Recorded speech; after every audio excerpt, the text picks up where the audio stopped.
Hi everybody, it's Fray here from MotherWise. Welcome to another webinar podcast. And the topic today is going to be about when it's sort of around that day 5 to day 7 after having a baby. So almost a week or up to about a week after having a baby. So yeah, we've got a few things that you want to kind of be aware of, which I'll go over today, and we'll try and do this quite quickly, squeeze as much in as we can. Just a reminder, of course, I do a really longer, deep dive into this topic within our Inner Circle MotherWise masterclasses, and I'll put a link on there on the comments on this video where it tells you how to join that Essential Basics program. All right, so firstly, mother.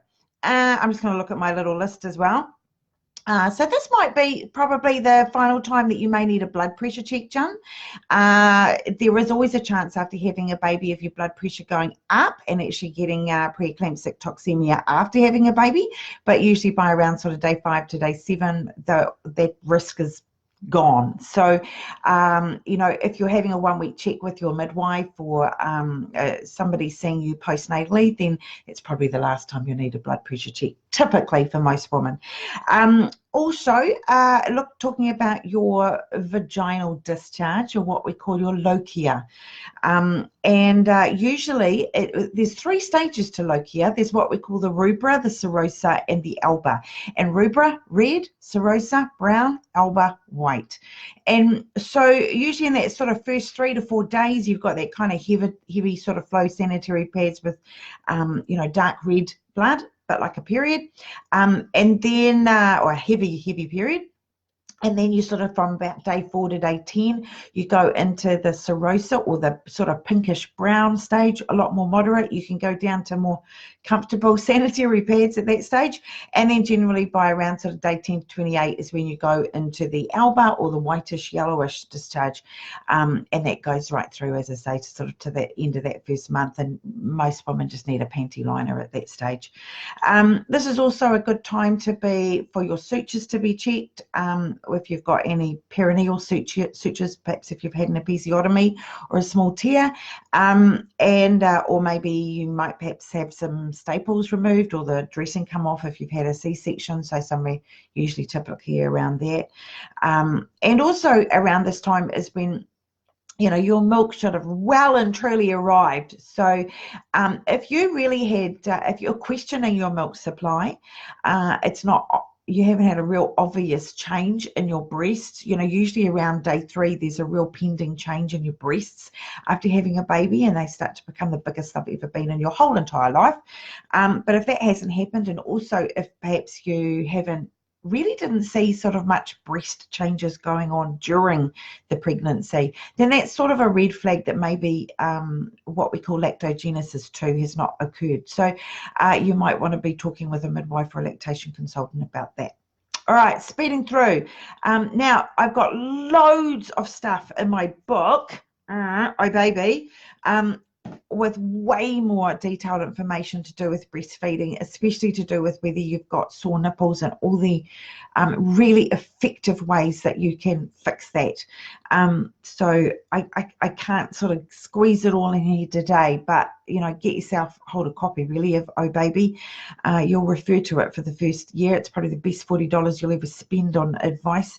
It'll just live on your coffee table as your Bible, and loads of information in there for you.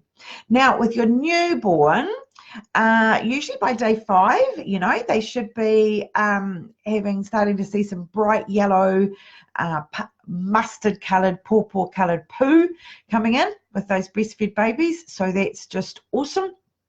And usually this is the time when, usually around day 5 to 7, where a baby should have a 1-week check, where somebody, typically a midwife, will do a detailed clinical exam of baby at 1 week. You've already had one at birth, but they have another one at 1 week, and then another one usually sort of around, say, 4 weeks, and then maybe seeing your local medical doctor at around 6 weeks, sort of something like that.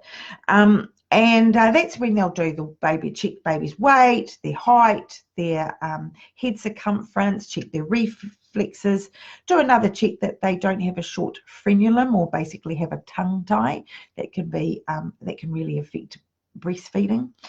And most importantly, I think at this stage is a weigh. And as I say, it's normal. You might have heard in other videos, 7 to 8% weight loss, absolutely normal by sort of around day 5 to 10, particularly about day 5, really. Day 6, 10% usually okay, so long as their behaviour is still very vigorous. If they're starting to look really lethargic, I would probably want to do a blood sugar level check on that baby, just make sure they're not hypoglycemic, not needing some top-ups or a lot of extra, mum to do some extra expressing with top-ups. If they've got sort of 11 to 13% weight loss, or then they really should probably have their UNEs checked, their urea and electrolytes checked, and certainly probably a phone consultation with a paediatrician. You know, maybe the local doctor or the midwife would just consult with the local paediatrician. But certainly at a 14 to 15% weight loss on a baby, that's really rare, and that baby needs to see a paediatrician. And in those rare situations, it is typically showing that there's actually something else going on. Maybe there's a cardiac condition with the baby or something like that. So that is really rare. I'm starting to get some hellos on here. Hello back, everybody. Okay, I don't want to ignore you.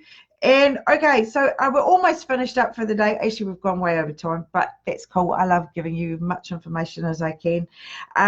So other things that we're going to talk about on our longer discussion today, and also you can read heaps about it in Oh Baby, is all those controversial topics like pacifiers, when it is okay, isn't okay to be using them, on demand versus scheduled feeding, etc. So anyway, look, I wish you all the best for the day, and have a lovely, lovely week, and we will catch up in a week's time. Bye everybody. See you.